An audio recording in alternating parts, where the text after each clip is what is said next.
The market doesn't care that your next house is going to cost X, so therefore you need to clear Y on this house. The market doesn't care that you put in a $100,000 garage rehab and backyard, and none of this matters. The only thing that matters is what is it worth. Welcome to the Dream Home Podcast, the show where real estate meets real talk. Hosted by John Nagle, a seasoned expert with over $7 billion in real estate financing experience. This podcast features top realtors, builders, and financial pros. Whether you're buying, selling, or investing, we've got the tools to help you make smarter moves. Here's your host, John Nagle. Welcome back to another episode of the Dream Home Podcast, where we help buyers, sellers, and real estate pros make smarter moves through better information, better strategies, and better financing options. I'm your host, John Nagle with CMG Home Loans. Today, we're tackling a topic that makes people feel equal parts curious and terrified: selling your home FSBO, for sale by owner, without an agent. And I'm joined by someone who's lived both sides of this. Tim Street is a Marine Corps veteran, a former federal air marshal, a tech startup operator, and a real estate pro who's become a top-performing agent, known for listings that sold for about 102% of list price, with many going under contract the first weekend, while competing homes averaged far lower outcomes over longer timelines. After watching families hand over what he calls the $30,000 agent tax for what was often project management, Tim built FoolProof FSBO, a homeowner-first system designed to help sellers launch a pro-level listing in 7 days, with more clarity, more safety, and more control. Tim, thank you for your service to our company, and welcome to the show. Oh my goodness, John, thank you. It's my honor to be here. And like I said, thank you for paying all the bills. And we definitely appreciate the support on that. Thank you. Okay, well, let's get into it. Tim, your background is not the typical, I started selling houses at 22 story. Marine Corps, Federal Air Marshal, tech startups, then real estate. What did those worlds teach you that most people in real estate never learn? Well, you're absolutely right. I came from just such a wildly different background from most of my colleagues in this space. I never actually imagined I would be in the real estate vertical. I always imagined I'd probably spend 20 years in the Marines, retire, and then maybe become I don't know what I was going to do. I ended up here because I wanted to become a real estate investor after, living the tech startup space for so long, living out of a suitcase. It just wasn't great. I had teenage daughters who are going to need their dad. And so in the process of trying to figure out what else I could do, I got into investing, and it was just a natural extension. When I learned about all the inefficiencies, all of the friction that becoming an investor entails, and then realizing that I could remove some of those friction points by acting as my own representative in these deals, it just made all the sense in the world to go ahead and get my license. So that's what ultimately got me here. Oh, very interesting. And you use a phrase that gets people's attention immediately, the $30,000 agent tax. What do you mean by that? And who is it not meant to offend? Yeah, well, I'm not really one of those guys that walks on eggshells. I do tell a lot of truths. Some of them are uncomfortable. I never try to be mean about my message. And so let me just say up front, there are real estate agents out there that are worth their weight in gold for the right circumstances. My wife's an active agent. Some of my best friends are just incredibly ethical, moral people who work their butts off to get great outcomes for their clients. So I don't want anybody to hear this message and think that I'm trash talking real estate agents. Far from it. I would say for a lot of people out there, it's going to be their best move. Going on this journey, trying to do a DIY home sale would be rather foolish for people in certain circumstances. So the $30,000 agent tax, first of all, it's just general math. As a licensed agent myself, I think that there's some kind of rules out there where I'm prohibited from saying X percent because I guess I could be accused of collusion. Or I have no idea how we got to a point where I don't have First Amendment rights anymore. But anyway, past all that, if you just do the simple math, the average home price on the market today is selling for $500,000. $500,000. And I've heard allegedly that 6% is usually what the going rate is for real estate agents. So simple math, that's $30,000. And what I'm trying to tell people is, if you are able to follow a checklist, if you're able to follow a step-by-step plan, don't wing this. Don't go out and say, hey, I'm going to sell my biggest asset in my portfolio after I watch a couple of YouTube videos. But you take you take some time to find a disciplined approach to doing this. You could be successful in doing that, and you can take that money that would have gone to a real estate agent and put that towards something else, retirement or a college fund or a bathroom remodel in your next home, whatever it might be. And so give us a straightforward version. When is it worth paying the agent tax? A great question. It is highly dependent on the asset itself. So in this case, I want you to look at your home and say, is it in the middle of a divorce? Are there legal attachments to it? Perhaps a judgment? Is it going through probate? Anytime there's a legal question, write that check to that real estate agent and laugh all the way home, because they are going to go through hell and back trying to get that home sold for you. It's a lot of work to sell a home when there's legal attachments. If there's title problems with it, hire a professional. If you as an individual can't just crumble to pieces anytime somebody walks into your kitchen and says, I don't like the color of those kitchen cabinets, yeah, you probably don't have the right temperament, because one of the biggest failure points in this, outside of the legal questions about the asset itself, is the temperament of the seller. Can they look at this home? And by the way, this is not easy to do. So please don't think that I'm talking down to anybody here, but you have to be able to disconnect from this very thing where perhaps you saw your child take their first steps. Perhaps your deceased Uncle John helped you build the deck off the back porch. These are very real emotional connections that you're going to have to this home that you now have to sever and say, look, this is a piece of inventory, and there are several other pieces of this very similar inventory on this market in this neighborhood, and I have to compete with those. Then and only then are you going to be in the right mental mindset where you should approach doing this. And if you can't, it's okay. So, that's why agents are here to do that for you. And on the flip side of that, who is the FSBO perfect for? If you are somebody who enjoys DIY projects, I live out here in Merritt Island, Florida. We're the Space Coast. I have sold homes for literal rocket scientists.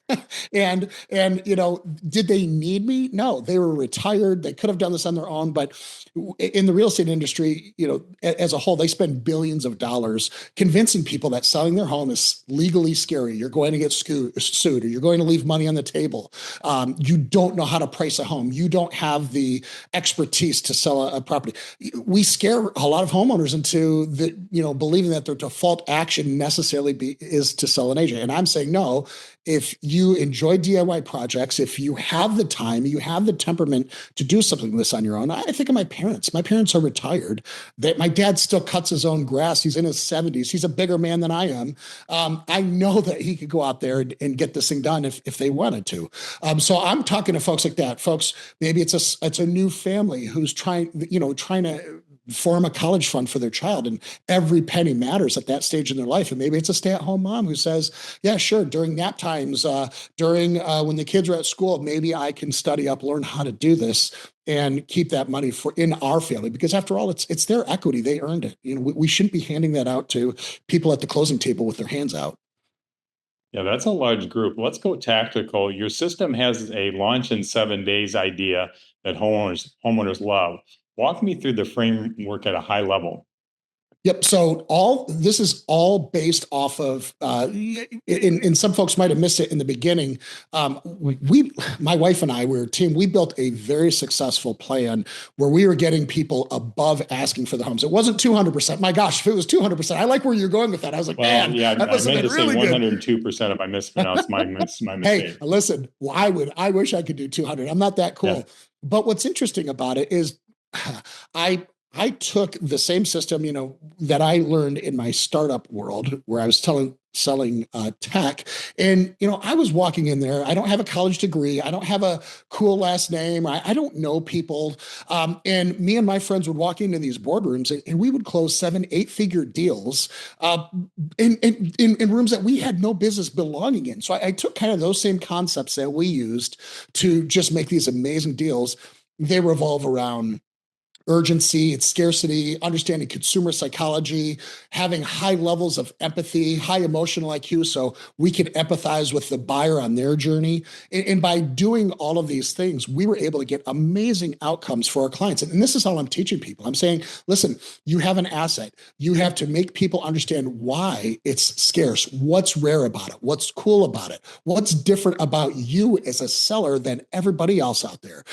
You're brutally honest. You're leading with the faults of the home first. One of my big hacks that I teach people is to perform something called a pre-listing inspection, where they hire an inspector at their own expense instead of making the buyer going to do this, and the buyer's going to do it anyway. But instead of just relying on them and them coming back with a phone book size list of problems with your home that they're going to beat you over the head with and ask for discounts off the asking price, you're doing that first. You're taking the ammunition out of that negotiation gun before it could even be pointed back at you. And you're saying, listen, here's all the problems that I found with the house. Here's all the ones that I fixed. Here's the ones I still know exist. And that's been baked into the asking price. My gosh, right then and there, you've separated yourself head and shoulders above every other seller and every other selling agent on that block, because guess what everybody else is doing? They're duct taping things. They're hiding things. They're hoping that you don't notice things. And by just doing that, you've completely put yourself on a different sales footing than everybody else in the block. So I understand phase one, the prep and protect. What do homeowners really underestimate in that first week? So it all comes down to understanding that you have a product. Again, I know I keep referring to this home as a product, but we have to get that across. This is now not your home anymore. It's now a product. So that product, consumers have been trained by Amazon over the years to comparison shop. So people are going to look at your home and say, what other 3-bed, 2-bath, 1,800 square feet houses can I look at that are, in this price range? And so you're going to be brutally compared against every other similarly characteristic home out there. I know that your home is different. Your home is special. Yes, I get it. Your kid walked there. Nobody cares. They're just looking at raw statistics. So we have to get that through people's head. So when we prep the first thing we do, we prep the home, is we have to understand what are buyers going to see first. They're going to see all the stuff that's easy to fix. These are handyman level fixes. They're going to see a chipped paint on the wall. They're going to see dingy baseboards. They're going to notice the door handle that squeaks, or the door that sticks when they come in the front door. We need to fix those. We need to address those immediately. And it's not to put forth this false belief that this home is perfect. No, far from it. I just told you we're going to tell them this home is imperfect.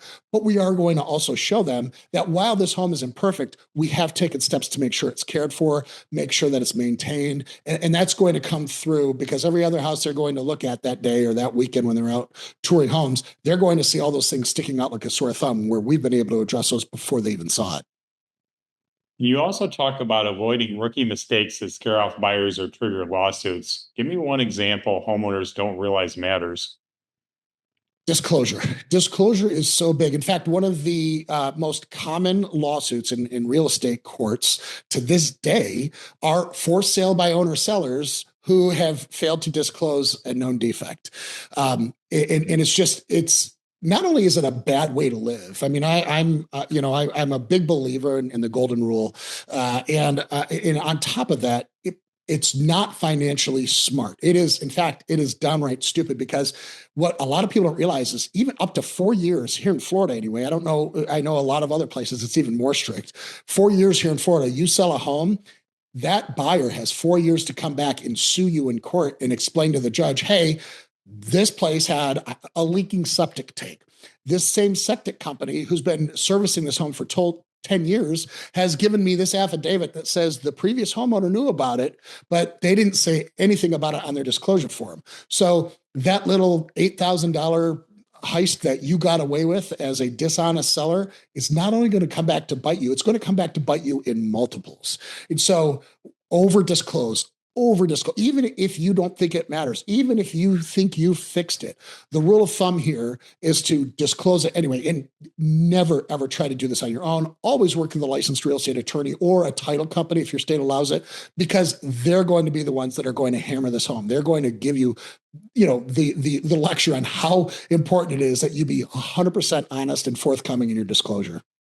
That's actually a great point, because if you're not a licensed real estate person, you don't necessarily know that there are these disclosure laws, right? And so if you're a homeowner that's trying to sell yourself, and you buy a sign over at the, convenience store and stick it up in your front yard, and you don't know that, and the second, so that's a great point. So that's why something like your service really helps, because it's giving them those ins and outs and what to follow. And the second part of that, and I've seen this happen where they think, oh, well, I can handle this. I don't need a lawyer. I don't need a title company. I don't need this and that. Or what's even worse is when they say, okay, well, yeah, the lawyer is going to handle this for me. Well, guess what? You're not being represented then. So you're absolutely right on the money, as far as you need to be careful about the disclosure, and you also need to go through the right steps from a legal perspective to make sure you're covered. All right, so phase 2, price and promote. Pricing is where emotions do push-ups and logic disappears. What's the biggest pricing mistake you see FSBO sellers make? The biggest mistake is thinking the market gives two wits about what you need to get out of that house. Nobody cares. And again, this isn't me being mean. This is me being honest, because I would much rather disappoint everybody here with the truth than comfort them with a lie. The market doesn't care that your next house is going to cost X, so therefore you need to clear Y on this house.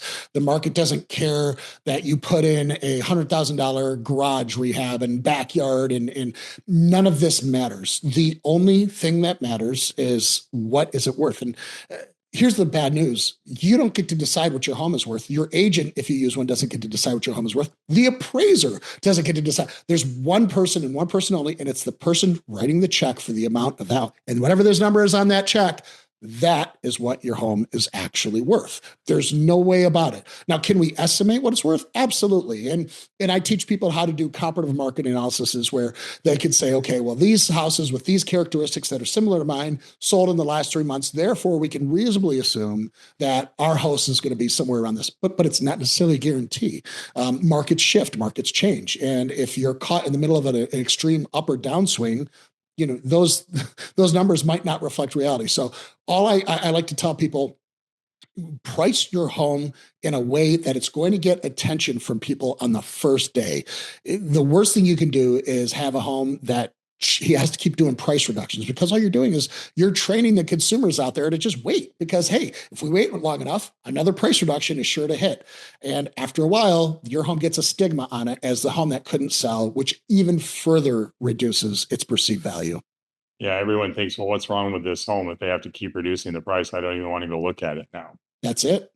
Yep. So, and explain your bidding war concept in plain English. So the bidding war concept is, what we try to do is we need to spike scarcity and urgency around this property. There's not, I will take you back to, I've got 4 daughters. So having toddlers is nothing new to me. And I'm sure a lot of folks out there can understand this. The best way to increase the urgency of a toy is to give it to one toddler and let another toddler see this other one looking. I mean, they're immediately, that could have been sitting in the closet for the last 6 months, completely unaware of anything. But as soon as one person sees it, the next person wants. So what is that? That's social proof in what we call in grown-up language, which is, I want other people to see this house. So in order to get bidding wars or multiple offers on a home, we have to ensure that when the home is being seen by somebody, that there are other interested parties. So we do this with a couple of different things. Number one, we make the home hyper attractive. We always use professional photographers. Never try to do your own photos. It's just such a rookie mistake. Your house is going to look like a crime scene. It's not going to be taken seriously. So first thing, pro photographer, huge ROI on doing that. Second of all, your price is the only thing that matters when you're selling a home. And I know that sounds crazy to say that there's only one thing that matters, but hear me out on this. It is your number one marketing tool. When people look at homes, they're comparing characteristics for a given amount of value. That's all they care about. So if you price wrong, you're not even going to get anybody to look at your house. Never mind the fact that you have a beautiful kitchen. Never mind the fact that you have the best lot in the whole subdivision. It does not matter. So I strategically underprice my homes. And strategically underpricing is I find all the competition and I price slightly below what the lowest bid is. Does that mean we're going to accept that? No. As a matter of fact, in my experience, this is how we get above asking price for the homes compared to all the rest of them. We're going to drive that up because on the first day when we go live, there's going to be a circus at that house to come see it because the price is the lowest in the area. I have multiple people rubbing elbows, fighting for spaces to park out in the street. I want it to be a bit of a circus in a good way because doing that the right way. I was walking out one time. I remember I was walking out to get some air because we had such a circus going on in the house. I looked to my left, and in the driveway, there's a lady on her steering wheel, writing out an offer to purchase with the help of a real estate agent on the phone. And I said, what are you doing? She goes, I heard two other people in there that were talking about making an offer on this. I want to get mine in first. I mean, it's magic. Oh, that's terrific. And from the financing side, when offers hit, terms matter. A buyer who's truly pre-approved and can close clean often beats a higher offer that's shaky. So the process, wins in that case. So that's definitely an important part of that for that seller that's going on to purchase that next home as well. So tell me a story. A homeowner comes in skeptical, maybe even scared. What's a moment where your system genuinely changed the outcome? Well, John, let me just go touch on what you just said because it's super important. And this is something where rookie agents will get this wrong and rookie home sellers obviously will get this wrong. Lending and financing matters so much. So if you have somebody come across the line with an offer that's above asking and it looks great, but it's from some lender you've never heard of before, there's no reviews on them, I would be very, very wary about trusting that. In fact, I would tell you that the difference between a rookie agent and a seasoned agent is a rookie is going to look at that top number and start laughing all the way to the bank, thinking that they're home free. That top number does not matter as much as who is the most likely to close. If I have somebody coming to me from some Joe Blow lender that I've never heard of from some bank out in Iowa that is not familiar with Florida, I'm going to treat that a lot more skeptically than I am from somebody who I've worked with before. I looked them up on Google. They have a lot of great reviews. That matters so much. So just to put a fine point on something that you just left with, your lending partner is so, so important when you decide which offer to accept.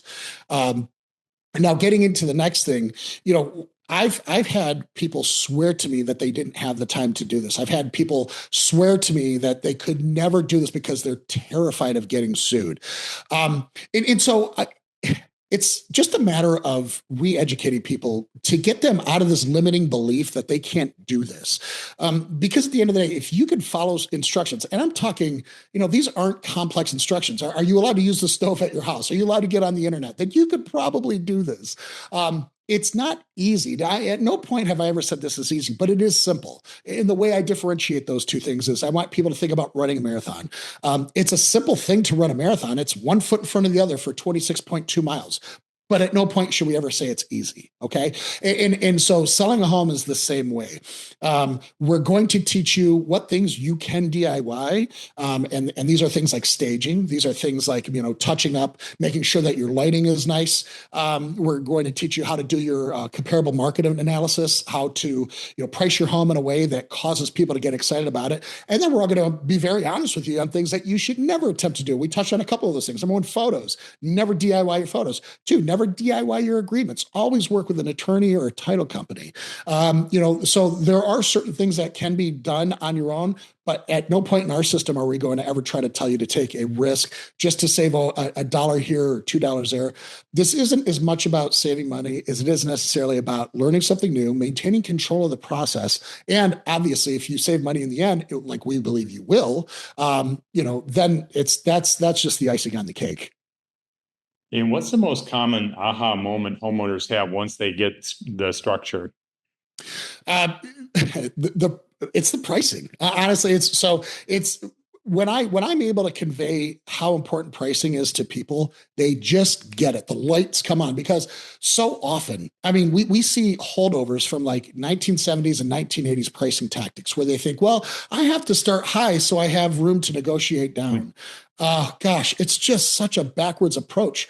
Or they say, I need to price at 499,999 because it's going to look better than 500. It's like, no, we're not selling ShamWows here. We're trying to get people to understand that the way that people find homes these days are through algorithmic searches. It's they set up a search in Zillow or Redfin, or they have their agent set up in the MLS. So if people are looking at homes in the 500 to 525 area, and you put your home at 499,999 thinking you're cute, guess who never sees your home? Your ideal buyer.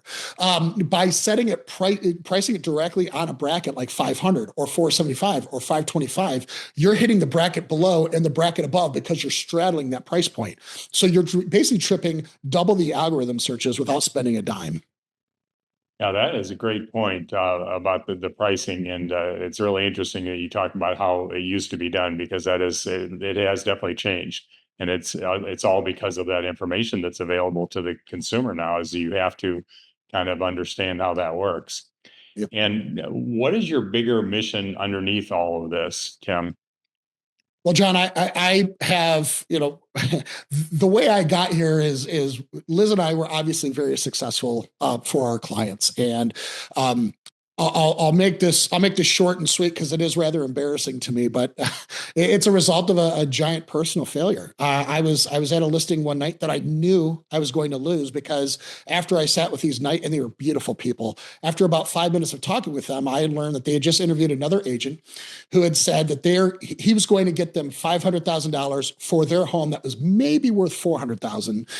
And the reason he was going to do that is because he had drone videos, he had a 3D 3D tour company he worked with, and he had 10,000 Instagram followers. Now, I know, and every single agent who's listening right now knows that that is the biggest load of crap that you could ever hear. But these folks were retired, they were downsizing, and $100,000 was just such a huge fantasy. What a life-changing amount of money that would be for them. They really had no choice but to go with this guy. And so now this house was never going to sell. And fast forward to the sad ending, no, it didn't sell, and its perceived value tanked because it failed to sell, like we talked about before. But what did the agent get out of this? Well, the agent got to stick a free billboard in their front yard with his name, his face, his phone number on it. He got to get 6 months worth of leads off that sign for free. And these people sat there and paid 6 months of carrying costs, 6 months of opportunity costs, and they watched the value of their home plummet. And so that is just a crushing reality of what happens in the space. Here's where I personally failed. On my drive home, I was pretty ticked off because I don't like to lose. And I'm thinking to myself, like, well, John, what could I have done differently to win that? What could I have said to them to make them want to use me instead of this other clown? And that little devil and angel cartoon where the devil pops up on your shoulder? It wasn't exactly like that, but I did have this thought that passed through my head, which was, if that's what it takes to win listings, if that's what it takes to kick your business to the next level, you just need to toss away your integrity. Just throw it out. Start lying to people. You could do it, Tim. You've lied to all kinds of people before. You could do it again. And that, it just kind of made me sick when I realized the train of thought that I was having. Like, holy crap, am I still this flawed? I mean, at this point in my life, I've got a family, I've got an amazing life that you can never, ever, ever even ask for. And here I am with all these undeserved blessings. And I'm talking about throwing that away to get another commission check. And so when I realized I was still that flawed of an individual at my core, I just had to, I washed my hands. I said, I'm done. I'm never taking another commission check. I'm not going to run away with the system, because the system actually worked wonders for the clients that I worked with. So at that point, I just said, I'm giving it away. So that's what I do now. I go on YouTube every week, and I just talk about what I did to successfully sell homes, even in this market. And I want people to one day be able to do this on their own without having to pay a real estate agent like me, or listen to those BS sales pitches that they get where, hey, this guy's going to get you 100 grand more for your house. No, he's not. He's lying to you. And I don't want to see anybody in that position ever again if I could do anything about it. Tim, let's talk about the questions people actually ask when they're considering FSBO. I'm going to bundle a few together so it feels more like a real conversation. So the first bundle, how do you know if FSBO is the right move for you? And what's the biggest misconception people have going into it? So I'll answer the second one first. The biggest misconception is that they can't do it. They have to realize that, again, they're the subject of billions of dollars of ad spend. That's been it's protecting a $200 billion commission stream. So I mean, there's a lot of money to be made in this space by convincing homeowners that they're powerless or inept as it relates to selling their own home. So that would be the first misconception I would address. And again, who's good for this? I tell you what, probably the best way to do it is I have a quiz on my website that I built exactly for this process. If you go to my website, which is foolprooffsbo.com, that's foolprooffsbo.com/quiz. It's a 2-minute quiz. There's 7 questions.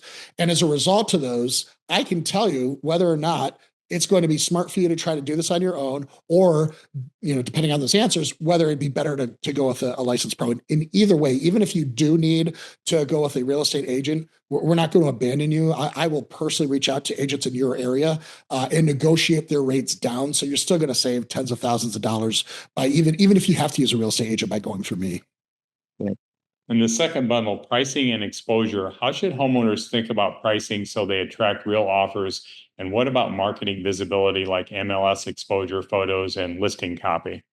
Great question. So the first question is, how do we make sure that we're attractive? You have to strategically underprice. I go into all of that on my website, but suffice to say, we're going to price in a way that gets people excited. Here's the good news. Even if, let's just say, because a lot of people, they get scared when they hear strategic underpricing. They think, well, I want to get the most money I can for my house. Well, that's what strategic underpricing guarantees, that you're going to get the most money you can for your house. If you were telling me that I had to clear X amount of money for a home and I had full reign of what I would do, I would actually put the house on the market for, maybe 10, 15, 20% less than what it's actually worth. Now, is that drastic? Of course it is. Am I ever going to actually take 20% less for my house? No, because 2 pieces of good news. Number one, you never have to accept an offer that you don't ultimately want to take as a home seller. And number 2, the market will not allow that. In a market full of competition and a market full of buyers who are all competing for scarce assets, that price is going to find its natural level, regardless of where it starts at. So I would say, because of the notoriety that you're going to get by pricing well below the market, that's going to more than be made up for by the amount of eyeballs and the amount of attention that you can concentrate in there. Regarding marketing, MLS access, I think MLS access is great because it's a force multiplier. It syndicates you out to all the other websites. So I would recommend working with a flat fee agent. They're out there for $95. You pay the MLS fee. Now, the mistake that some people make is they think, okay, well, now that I'm on the MLS, I don't have to do anything. No, I'm sorry. You still have to arrange for pro photos. You still have to write a listing description that looks like it was written by Ernest Hemingway. You still have to take all of these things very seriously. But getting on the MLS takes all that serious work and allows it to be distributed in a one-shot method where you don't have to individually go out. Of course, I think Facebook Marketplace, Craigslist, Nextdoor.com, those are also great places to put your house in. I highly recommend you do that. But yeah, the flat fee MLS is great. Always work with pro photographers. And once you have those pieces in place, you're going to see a lot of success. All right, the third bundle, process and protection. What are the paperwork pitfalls? How do you handle inspections and renegotiations without getting steamrolled?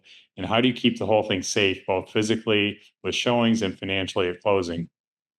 Always use an attorney or a title company for all of the paperwork stuff. They're going to handle the closing. They're going to handle the escrow. Do not attempt to DIY that. I don't care how many episodes of Law and Order you watched. Do not. Go ahead and just secure those relationships up front. Probably at the same time you secure a relationship with a real estate photographer. Now, the inspections are interesting because as a buyer's agent, one of my favorite tools, and we talked about this before, is I was a bulldog negotiator for my buyers. And so anytime we would make an offer on a home, I would say, you know what, we're going to offer this, but I know for a fact that our inspector is going to find a lot of things wrong. And we are just going to use that to leverage this seller into taking less. And I was very successful at it. I mean, if I was your ally, whether I was selling your house or I was helping you buy a house, I was going to pull out every stop and use every tool at my disposal to try to get the best outcome for you as my client. So, putting my buyer hat on as a seller, I would know it's coming. And that's why that pre-listing inspection is so important, because that's one of the best tools you can use. I bet there's a lot of people who have been through the sales process before who can tell me a story about, yeah, I met a great buyer. They offered what I was looking for. However, their inspector came back with all these things. And I just kind of realized that it's going to be cheaper for me to just give in to their demands than it is for me to go back on the market. Why? Because now we have a stigma as something fell through, and people always wonder. They don't blame the buyer. They blame the house. What's wrong with the house? Why did that fall through? Now your perceived value goes down. You've lost time on the market. You've lost potential offers. Those people who are interested have moved on to other homes. So a lot of people are kind of in this weird position where they're selling their home and they're like, well, I know for a fact that it's not going to cost, let's say, $20,000 to fix all these issues, but that's where they're firm at. It's almost just worth meeting them in the middle, 10 grand, let's just get the stupid deal done. Well, by doing that pre-listing inspection, you're basically saying you're going into this, Mr. Buyer, knowing the reality of this house. Now, please, we invite you to get your own inspection. And if they turn up something new, it's unlikely, but if your inspector turns up something new, yes, of course, we'll be fair and reasonable in our dealing with you. But we want you to know that you're making an offer, understanding that this is the current state of the house. So please don't be coming back to us after your inspector comes through, pointing out the same mistakes, asking for a price concession, because that's not going to happen. Having that honest discussion up front truly, truly helps the negotiation process going forward. Well, that's good, because it turns I'm scared into I have a playbook. Yeah. So if someone is listening and thinking, okay, maybe I can do this, what's the experience like inside Foolproof FSBO? So what we do is we have a community of people who are going through this. I'm obviously in there all of the time. Every week we get together on a live call, and I just take people through what's going on. We talk about some of the challenges they're having. If they're having challenges finding a great real estate photographer, if they're wondering, hey, are drone videos good for my area or not? Should I spend the extra money on a 3D tour? Hey, Tim, can you check out my price on my home? Tell me if this makes sense to you. Well, those are the sorts of things we talk about. So I have a course and it's 9 modules, and it's a video course, and I literally take you from A to Z, everything you need to do. But in the event there's any confusions on that, that's what I'm here for. I show up live, and I work with my folks every week, and it's great because we celebrate the wins. When we have any bad lessons that need to be learned, we talk about those as well. And I try to get people to understand that failure, especially these micro failures we have. Oh, I had an offer, but it fell through. Okay. That's not a failure. That's a learning opportunity. What are we going to be able to learn from that? And getting people over this hump. I went to Detroit public schools. I was taught in public school that failure is terrible. We never color outside the lines. And it took me a while to decondition myself from that and realize these failures that I've had in life, I've learned so much more from than from my successes.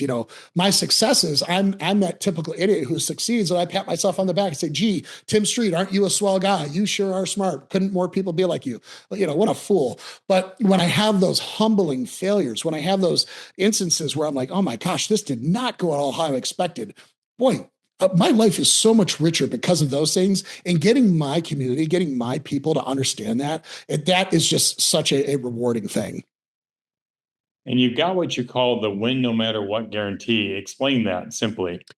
So if anybody's coming through my course, and let's say that I fail them, I do not follow through. I'm unable to follow through on my promise. My promise is that you're going to be able to sell your home on your own. Follow my blueprint, you're going to have success. But let's say that I fail them. Let's say that for whatever reason, they didn't realize that the workload was as much as it was going to be. They got a new job opportunity, and therefore they're putting a lot more hours in at work, and they don't have time to answer all these phone calls. Whatever it is, I step in and I call the agent in their area. I do the research. I probably already have a relationship at this point in your local area, but let's pretend I don't. I'll do the research. I'll find out who the top agents are in your area, and I'll start making phone calls, and I will negotiate their commission down so that you can immediately go on to them. You'll have a fully represented sale with a professional agent, and they're going to do it at reduced commission. And then on top of that, because I failed you, I don't deserve a penny of your money. So after you successfully sell your home with this new agent that I've introduced you to, you've still saved thousands of dollars on the commissions. I'm then going to write you a check. It's going to be your housewarming gift in the amount of the course fees that you paid me to say, here you go. I failed you. Here's your $397 back. maybe take you and the wife out to dinner somewhere nice. And that's my way of not only saying, I'm sorry that I wasn't able to help you get across the line, but that I just wish you the best and I want to see you succeed no matter which direction you end up going. Well, Tim, thank you. This was genuinely helpful. What I love about your approach is that you're not selling a fantasy. You're selling a system. Get market ready with intention, price, and promote like a pro, and then protect the transaction with a clean process from showings to closing. If you're a homeowner thinking about FSBO, or you've been burned by fees before, Tim's work is worth checking out. His website is foolprooffsbo.com. That's foolprooffsbo.com. And we'll include the details in the show notes. And if you're buying while this is happening, or if you're a seller who wants to understand what financing signals make an offer stronger, my team at CMD Home Loans is here to help. If you enjoyed this episode, please subscribe, share it with a friend who's thinking about selling, and we'll see you next time on the Dream Home Podcast. Tim, thanks again. We really appreciate your joining us today. It was a great show. Thank you so much, John. Thanks for having me. It was an honor to meet you. Thanks for listening to the Dream Home Podcast, hosted by John Nagle. Ready to take the next step toward your dream home? Visit www.dreamhomepodcast.com for resources, tips, and expert advice. If you enjoyed today's episode, subscribe, leave a review, and join us next time for more real estate insights and mortgage tips. Until then, happy home hunting.